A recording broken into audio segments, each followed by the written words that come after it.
शेतकरी मित्रांनो नमस्कार, मी मुकेश. मी आता आलोय कोरडवाडीमधल्या मार्केट यार्डमध्ये. खरं मार्केट यार्डमध्ये फिरत असताना वेगवेगळ्या टमाट्याच्या व्हरायटी या ठिकाणी बघायला मिळतात आणि टमाट्याच्या व्हरायटी बघत असताना या ठिकाणी आर्डोड सीड्स कंपनीची या ठिकाणी गुरु नावाची व्हरायटी आपल्याला बघायला मिळाली. तर या गुरुचं वैशिष्ट्य सांगायला गेलं तर जवळपास 20 ते 30 टनापर्यंत एकरी माल उत्पन्न या व्हरायटीचे मिळते आणि जवळपास हे एक टमाटोचा 80 ते 100 ग्राम हे टमाटो आहे. त्यासोबत शेतकऱ्याला कमी खर्चात आर्थिक उत्पन्न अधिकचं उत्पन्न वाढवून देणार हे टमाटो या ठिकाणी सांगितलं जाते. रोगाला त्या ठिकाणी अतिशय दणकट व्हरायटी असल्याचे सांगितलं जाते. तर सध्याचा हंगाम हा टमाट्यासाठी अतिशय त्या ठिकाणी रिस्की हंगाम होता, कारण या हंगामामध्ये सातत्यानं पाऊस होत असल्यामुळे टमाट्यावरती वेगवेगळे रोग येतात सुद्धा.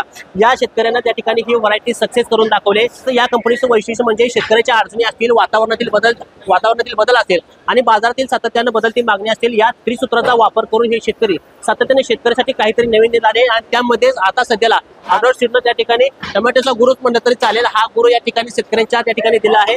या टमाट्यात अजून एकदा तुम्हाला वैशिष्ट्य सांगायचं म्हणलं तर हे टमाटो 80 ते 100 ग्रॅम त्या ठिकाणी टमाटो येते. त्या ठिकाणी रोगाला अतिशय दणकट व्हरायटी आहे आणि त्यासोबत एकरी जवळपास 20 ते 30 टनाचं उत्पन्न निघतंय. वातावरणात किती जरी बदल झाला तरी टमाटो त्या शेतकऱ्याचे साथ सोडत नाही आणि चांगल्या पद्धतीचं मार्केट या ठिकाणी टमाटोला भेटले. आणि अतिशय महत्त्वाचं तुम्हाला सांगायला गेलं तर या टमाटोला सध्याला अगदी 25 रुपये किलो अगदी दर मिळाला आहे. त्यामुळे शेतकरी सुद्धा या ठिकाणी आनंदित आहे. आताच आपल्याला व्यापाऱ्यांनी सांगितलं की हे टमाटो दिल्लीला चाललंय, त्यामुळे लांबच्या मार्केटला सुद्धा हे टमाटो चालतंय. त्यामुळे व्यापाऱ्याला सुद्धा टमाटो परवडते. त्यामुळे शेतकऱ्यांना आपल्या शेतामध्ये टमाटो लावायला काय अडचण नाही. धन्यवाद.